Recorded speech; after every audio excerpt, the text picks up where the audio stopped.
Piatkové večery sa vo väčšine zamestnaní považujú za začiatok pohodového víkendu.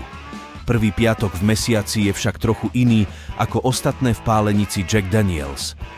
Vo vzduchu je cítiť trochu vzrušenia a každý má rezký krok pri práci a z dobrého dôvodu.